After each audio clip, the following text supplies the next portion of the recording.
I'm gonna make more videos like this because I still don't understand.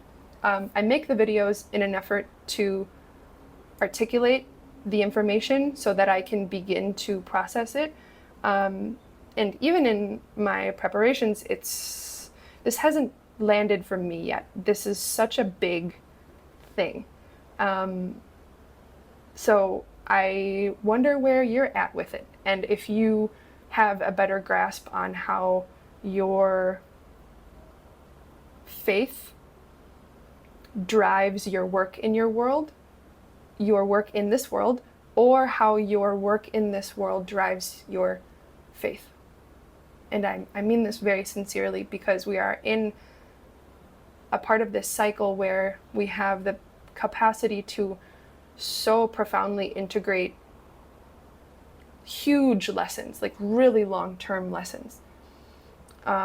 These are the type of lessons that are where the rubber meets the road for what it means to be on a spiritual path that materializes itself, that doesn't stay in the ether. How we can really walk our truth and commit to something unknowable. Hello, my name is Julianne. I'm an astrologer.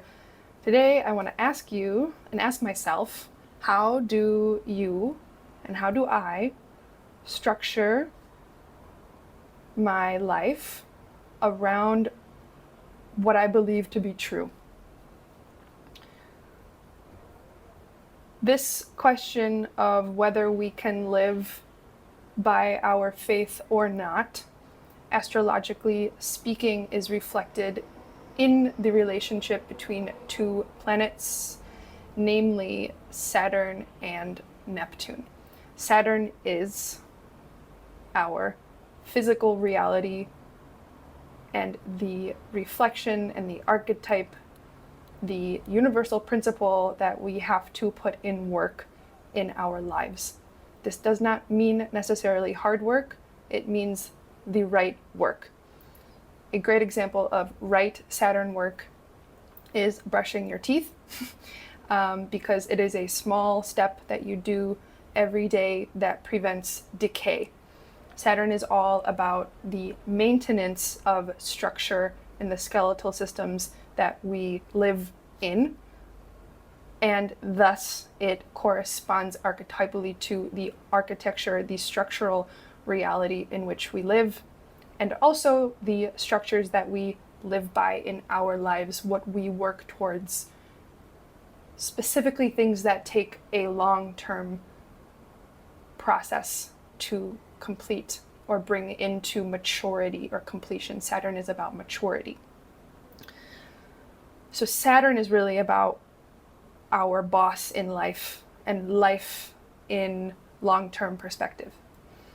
So Neptune is very opposite to Saturn. Neptune is the unknowable truth. It is an underlying, inarticulable connection we have to all that is, whether we even acknowledge the fact unknowable reality exists or not, all kind of fits within this question. So the reason I'm bringing it up right now is because we are entering such a weird and powerful month of March, where these questions are coming so dramatically into focus. But really, it's simply the beginning of the end. And the end in question, from my perspective, is quite plainly February 21st, 2026, when Saturn and Neptune will make a conjunction to each other in the sign of Pisces. Now, before February 21st, 2026, Saturn and Neptune are completing a cycle with each other. This essentially reflects that we are completing a cycle in our own lives of navigating how we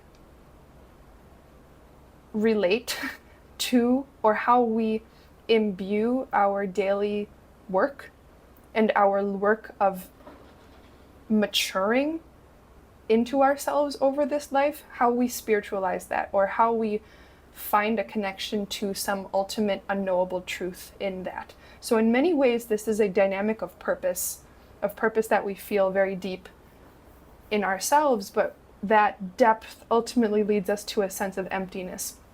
So that's the question right now. What do you do?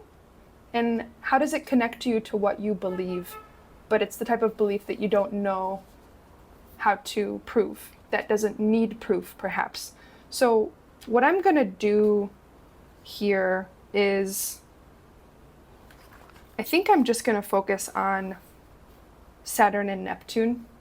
March is a very packed month, which I'll probably make another video about very soon. But I'm going to talk about what Saturn and Neptune are doing between now, which is February of 2025, up until a year from now, which is February of 2026. So let's start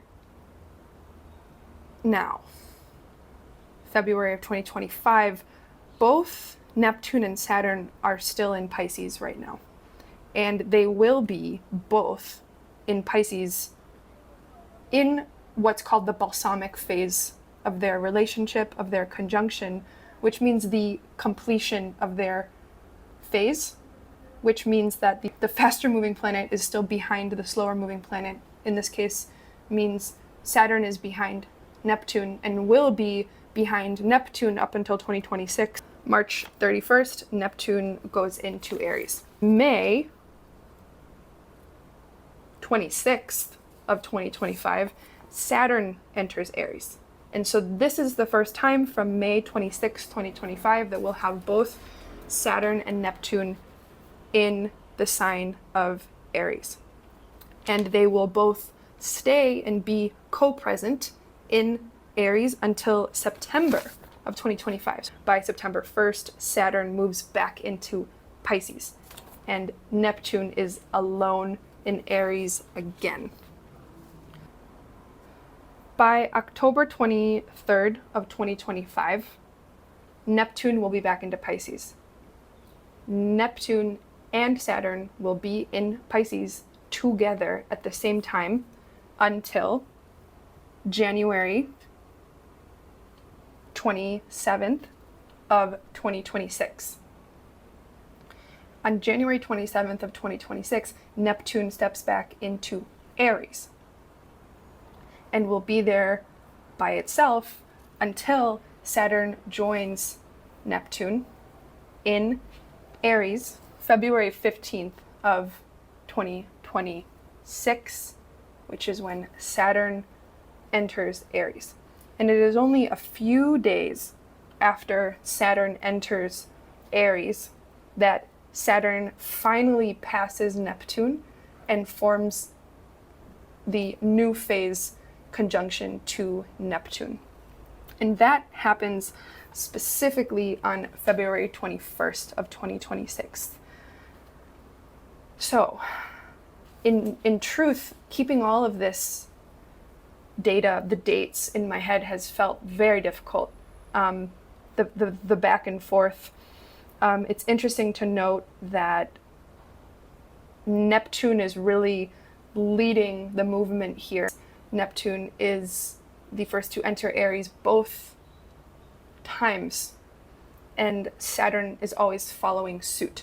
Once Saturn re-enters Aries, it is very shortly after that Saturn picks up speed and will again begin that new phase conjunction to Neptune. We need to birth something new and then bring it back into the womb, so to speak, when Neptune and Aries go individually back into Pisces. And it's almost like whatever this new archetype is being born is almost complete. It's weird to say, but it's almost like there's something brand new that will occur that is so ripe and almost fully established in a sense, because it gets carried back into Pisces And then by the time it reemerges into Aries, there's still a balsamic conjunction that shifts into a new phase conjunction, which reflects that, symbolically speaking, whatever this is actually completes itself and kind of moves into an end, so that something brand new can start. In the beginning of something, this new phase conjunction between Saturn and Neptune that will happen in February of next year, 2026, a new phase conjunction simply says we have a core intention, but we need to explore the many, many various ways in which we can manifest that intention, which is to say, it's not like in the new phase of a conjunction, the answer gets spit out immediately.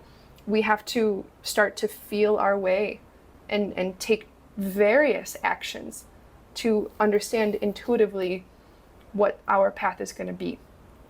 But that's next February. We have this whole time between this February 2025 and February 2026, where we are not only completing the Saturn-Neptune cycle on its own archetypally, but we are completing that archetypal relationship on the cusp of Pisces and Aries itself, which is the cusp of everything into something.